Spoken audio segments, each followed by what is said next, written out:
Hi everybody, I hope you all doing well and welcome to my YouTube channel, and also happy new year to all of us. Happy new year, happy new year, happy new year. This video I'm about to make, guys, please subscribe to my YouTube channel.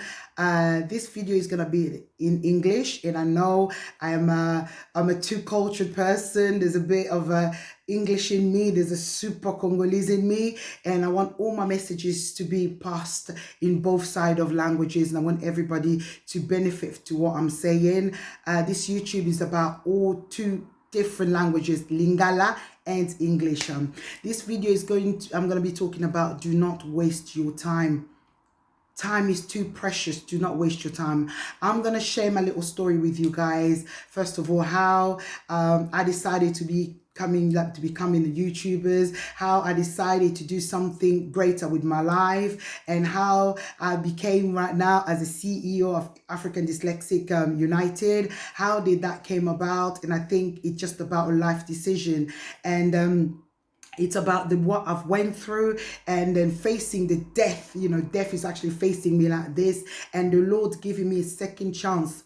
It's the reason why I decided I have to do something valuable, something important to my life, not just for me, for other people's life as well.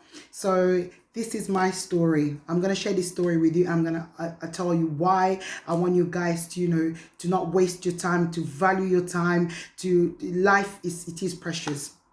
uh 2017, this is happened. 2020, it was going to be my the end of my life. The devil really had it for me. People around me, those that I thought they were friends, they were families, they were hating on me. Sometimes people hate on us when we succeed in something, when they seeing us doing well. They don't know what we go through. They don't know the struggles behind for us to get where we are.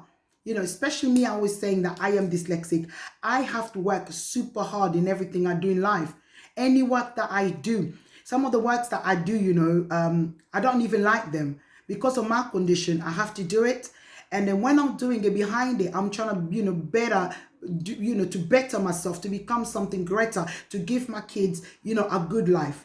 Then some people don't see that. You become a threat, it becomes a hate to them. So that's just them, and they are devil's friend. Some people, some of us, we ain't. 2017, I was planning a trip to Kinshasa, me and my daughter. My daughter, she was really excited. It was the first time for her to see Kinshasa. She's never been in Congo, where I was been. I was going to be, absolutely explorers. She's going to explore so many places. And then one of the members of the families, we were having like a little issues with her. She just doesn't like me. I mean, she'll never like me anyway. And also, she'll never have peace, because the Lord, He's got wonderful, wonderful plans in my life. So what I have, I haven't done anything with it. It's just Lord's favorite. The Lord's favor is favoring me. We had little arguments, something stupid, and then I was on the phone with the father of my kids. We were just talking, and then I was going to work. I was, going down the same step I've been going like every day, and all type of weathers, even like slippery snow. Nothing happened. Then I was just coming down. Straight away I fell and I broke my leg.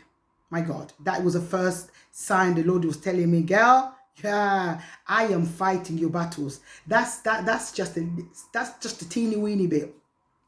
And then I was started to scream, and I was with the father of my kids on the phone. He's like, what happened? What happened? I broke my leg. It's like, don't joke, because people know me. I'm a joker. I like joking. I like making people laugh, and that's just me. He's like, oh, don't stop being silly. I'm like, seriously, I have broke my leg. Then there were some people, doing the morning routine, running, and they came in. They were telling me to get up. I couldn't get up. I was screaming top of my lungs. I'm like, no, seriously, I really broke my leg. I need help. Then the ambulance came, and we went to the hospital, and I had an x-ray, and then the doctor's like, yes, girl, you really did it. Yeah, you broke your legs. I'm like, my first question is like, I've booked for the flight. I've bought a car for me and my daughter to be driving in Kinshasa, because I would not allow her to be going in this public transport is like a no-no. As all you're going to be watching me Congolese, you know how transport is back home. And the first thing I was thinking in my mind, like, oh my God, what am I going to do with my daughter? And we've booked everything. And then she was super excited. And I asked the doctor, how long will it take for me to get healed?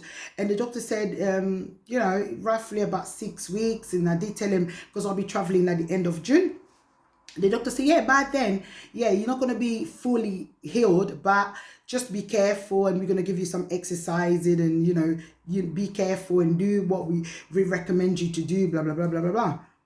Then, yes, then June came, and I traveled in Congo, and the pain was still there. Even when I was sitting on the plane, I was like, you know, take a bit of a paracetamol, and I was okay. I landed. And then because of the car that I shipped to go to be driving in Congo, it was in Boma. I don't know if maybe Congolese will be watching me, they know what Boma is. From Kinshasa to Boma is about 9 hours drive. And then I had to go with one of my auntie, let her soul rest in peace. She was one of my closest auntie. We were buddies. We'll talk about anything I'll do. She'll be the first that, you know, I will tell her. She'll be the first that I'll be going to, and she was everything to me. You know, anything to do with back when I go to Kinshasa. Then we went, me and my auntie together, to get the car to drive back to Kinshasa. So when my daughter comes, we'll be having good time. We'll be driving in Congo. You know, like they say, you plan, God has the last say. You plan, God has the last say, let me tell you. And then we had to, when we went there in the car, I put loads of stuff, loads of toys. It was just things to sell. So we able us, because from Boma to Kinshasa is about 9 hours drive. So I wanted us to get money to buy insurance, to put some petrol. So that's the reason I've put all these bits and bobs to sell for you, able us to pay for the petrols and da. And then when the car came out, and when we start selling things, and I looked at my auntie, she was breaking out sweats, like dripping, like proper dripping. I'm like, ooh, auntie, what's wrong? She's like, I'm not feeling too good. I'm not feeling too good. So the team that I had around me to help me sell and stuff like that, and I had to tell them that, okay, guys, we have to go. And then because auntie, she's not well. Then we went back to the apartment that I booked, you know, the apartment that we were renting. So, and I'm like, are you okay? And then she said she was fine. That was Saturday. Sunday, guys, listen to this. Sunday, that's why the reason you need to stick with the Lord. I am being serious. Let me tell you, sleeping and waking up is not a routine, I tell people. You know, when we go to sleep, we lose who we are. We don't even know what planet we are in. We forget who we are till, you know, you need to go to the toilet. Something happens, you feel like, oh, then you're back again. That breath the Lord gives you, that life again, do not take it for granted. What I call routine is like when you wake up in the morning, some people, you know, they start with exercising, you know, you brush your teeth, you have a shower, you make breakfast, whatever you do in the morning. That is a routine. When you wake up, the breath that we've been given, that is a gift, that is precious, that it is a blessing. Do not use it. Do not take it for granted. I have learned from that, you know, from that experience, the story that I'm sharing with you. My life could have been then gone, because the devil ain't scared of nobody. The devil ain't scared of nobody. Only God can save you from the hand of your enemies. Only God can save you from the hand of the people who hate you. Only God got that power. That is why I've decided, you know, to do what I do. Because I've seen the hand of God. I want to be the person that, you know, I am, what I do in front of the Lord, I am valued. If you know what I mean, God appreciates me. Anything the enemy will trying to do, the Lord will tell the devil, I need her to be under this sun, because there are not too many people like her. They'll be doing what she does. That's what some people think, Sandra, why do you do this? Why do you can't help orphanage children? Why'd you go around and do what you do, being kind to people? Because I've seen death close like this. The Lord has saved me. Why the Lord has saved me, first of all? Because I will do what pleases him. And then, sorry guys. So when when we finished selling, there's a woman came up to me. She was begging me. She said, lady, I know you are the only one who can help me with this. I've got my daughter in a hospital. My daughter, she's really, really sick. Yeah, my daughter, she's really, really sick. And then she needs some blood transfusions. I've got no money. Whatever you can help me and help me. And I'm like, I'm like, oh God, you know, I need this money. I need it. Sometimes we have to do to help others, you know, with things that really pains us. That's when a blessing comes. And I told the guy, he was next to me. Sorry. And I told the guy he was next to me, and I said, okay, we have to help this woman. She's in desperate. And then I gave her money to go and save her child's life. And she said, you know what, I'm praying for you. People like you need to be under this sun. You know, you need to be in this earth. God will protect you in every battle of the enemy. Let the Lord stand there with the angels to fight all your enemies. Not knowing, doing good, what I was doing, it was my life protection. That prayer, that woman, I think she was just sent from God. That sacrifice that I did to that woman, it was going to save me. Not knowing that something that I don't know, if my auntie, she was with those witches that they were trying to kill me.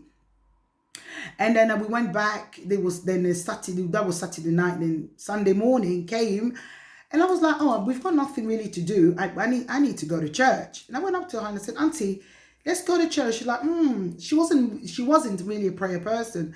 And I said, okay, I'm going to go. Me, when I'm in Africa, especially when I'm in Congo, I love going to church. The church atmospheres, the church environment, you know, people back home, they do praise God. And I just love that, what do you call it? The environment, the way they praise God, the way they dance, the way, you know, they're so happy is better than here. So me, when I'm in Congo, when I'm in Africa, I don't miss church services. I'm there to just tell the Lord, I am here and I'm going to sweat it out for you, you know. There's people go clubbing, they'll sweat out when they put their faith in music. I'm going to sweat out in front of you, God. I'm going to do my thing in front of the angels. You know what I'm like. So yeah, and then I went to church and like I say, you know, prayed and praised and came back. We were okay sitting down, and because we had to go back on Tuesday because it's quite far, and then we had to buy car insurance, we had to do this, we had to do that. Then came Monday morning. She always was the first person who gets up in the morning, always the first person. I'm like the lazy one, you know, but you know, go and fetch the waters, and I just like getting in the shower, boosh, done. I don't go and fetch the waters, those things. I don't really like it back home. So she was the one that will get my waters ready. She'll get ready and then she'll wake me up. Then I realized, I looked at the time, I'm like, oh, 10, she's still asleep. Oh, let me go and wake her up. And I went to wake her up. Oh my God, I will never forget. And then straight away on my mind, I'm like, is this auntie's a witch? You know how you see Nigerian movies, yeah? When it's some evil or a witch person trying to get you, and then you backfire them. You send them a fire. That fire you send them, you see, you know, the reaction in the body. That's how my auntie's body looked like. And I just, you know, it just came from my mind. I'm kind of person, when I think of something, most of the times I'm right. And I'm like, why she's like this? And I said, okay, let's go to the hospital. And I took my auntie to the hospital. They've checked on her. They said it's nothing. And she was okay. We went back home. And then we let her rest for a bit. And then she came, she got up and she came in the living room where I was sitting with the other friends. And then she started to tell me, she said, last night, I saw 2 women. They came in here. She's talking about last night, 2 women. Last night, I was sleeping. I was snoring. Because me, wherever I go, I tell myself, I am a child of the king. I am the child of the king. I am the princess. When I'm about to go, whatever, I'm going to sleep in a hotel. Whatever I go around the world, I already asked the Lord. I said, Lord, send your angels to ready to destroy anything of the enemy. If those kings and queens and princes and princesses, when they're about to go somewhere, they send all these people to make sure that everything is okay for them. What about me? I am more than them. I am more than them. So whatever I go, when I finish praying in the night, I put my head in pillow. I'm gone, I'm sleeping. Because I know the angels are there. They are watching. They are doing the work. Because I am the daughter of the king. Oh, feel like I'm start preaching here. Hallelujah. Then my auntie went, these two women came in the night telling me that, why am I protecting you? Me, I don't waste no time those things. I said, no way. How are you going to protect me? The only person who protects me by night and day, his name is Lord Jesus. Who are you to protect me? I said, nah, if you got business with these people, let them deal with you. I've got nothing to do with them. My only protection on this earth only comes from the Lord. He's the only one who saves me. So I didn't pay much attention. I went, okay. Tuesday came and she was fine and then she was okay. She got up and we packed our bags. We say a prayer because we're about to take a long trip. And then we have to, because our cars were still delaying and I needed to get back to UK. And I had to fly back on Thursday. That was Tuesday morning. I said, I ain't got no time to wait for this car. We just have to book another ticket. There was a plan B. It was taking time. I said, we just have to go. Then in the morning we got up. We had a shower. Then we went. We got on a bus. When we got on a bus, it was a nice trip and I was okay. My leg was still hurting because it's a long journey. The bus, there was not that much space. It was still painful. Then when we started to approach like Kinshasa, the town where I was staying, she started to look at me like in a really sad way. And I'm like, what's up, girl? Why are you looking at me like this? What's up with you? Like, you the one that not well. So I should be giving you those sad looks. Why are you giving this look? She's like, oh, I really feel sorry for you. I'm like, why are you feeling sorry for me? Oh? What's wrong with you? I didn't really say much. Again, the sweat that she started to broke in that place where we were in Boma, the same sweat she started to break again when we were about to approach our last stop. Oh my God, it's getting quite emotional now. Then, then we got off the bus and she was going back to my grandparents' house. That's when they all stay. And I was going back to my apartment in Gombe. And then I gave her a hug and yes, I gave her a hug and I gave her a kiss. And I'm like, okay, I'll see you tomorrow. I hope you're okay, blah, blah, blah, blah, blah, blah. And yeah. It was okay. And I went back. In the morning, because that's Wednesday morning now, I started to packing my stuff because Thursday I'll be coming back to UK. In the morning, her daughter came to help me start packing. She's like, oh, auntie, I shouldn't tell you this. I shouldn't tell you this at all. Last night, last time, that's her daughter. She was saying, oh, last night, mom, she kept saying that, take me, leave Sandra, take me, leave Sandra. And I'm like, who's coming to take me? She's, about to deliver herself for me to be saved. Who's your mother? And I don't really know who your mother is.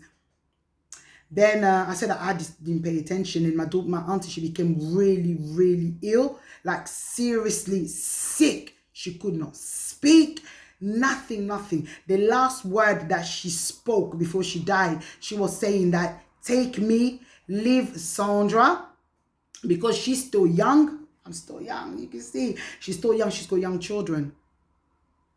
Then I came back. When I came back, I came back Friday because it takes a day to come back. Came back Thursday. I came back Thursday and I came back Thursday. I came back Friday. Sorry, guys. And then Friday she became so ill. She became really, really ill. Like she just wouldn't speak. She went to coma. It was over. My auntie died. When my auntie died, let me tell you how the devil works. Everybody started, to talk about me. They started to be against me. And then looking at all that, and I say to myself, you hear these stories, if you're Africans who will be watching me, somebody's went away and then they never came back. So what did I do for you, God, to save me? God, why your love is so amazing for me? Because to me, I felt like I was eating with somebody who was super dangerous. I think they were planning to sacrifice me, but the Lord has saved me. And I asked my God, what's my purpose on this earth? What is my purpose? First of all, and I realized having a good heart, helping others, that is the first thing that saved me. And also because the Lord had a plan for me. That plan, the devil already seen it, and then that's the devil was about to destroy me, to kill me, because the devil was not happy with what the Lord was about to do. The Lord's plan, he was ready for me. It was ready, all set up for me. That is why when all this started, it happened, and I said, God, I want to live my purpose now. I want to live my purpose. What is my I want to touch my destiny. I want to touch the purpose you have for me in this planet, because I realize you're not saving me for something, for nothing. You're saving me for a reason. You saved me from this person. She was about to hand me over. The grave that they dug for me, she went down herself. Let her soul rest in peace, That is what I've seen. Boom, then the Lord start telling me, you've got it in you. You've got a mouth to speak. You've got a heart to, to help others. Also being dyslexic.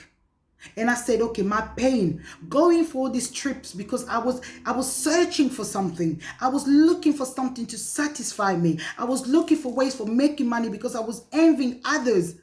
But the Lord wanted me to, to talk about the struggles, the challenge I have of my dyslexia, to help others, the heart I have, to explore those heart more, to help those orphan children, to encourage, to motivate dyslexic people out there, because the Lord already had a mission for me. The video has been quite long anyway, so all I have to say is we are heading to 2021. You need to ask God for your life purposes. If he has given you another year, the chance of another year, what's the reason behind it?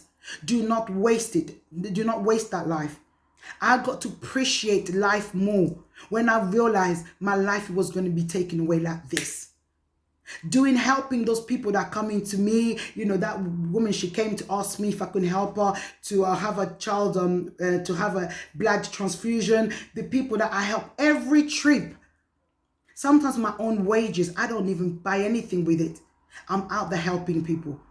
So those things that I used to do, it was there to protect me. All the grave that they already dug for me, they were waiting for me to go down on it. They went down themselves, because the Lord has a purpose for me. And I made sure I asked him, and I don't waste no time. We all have 24 hours.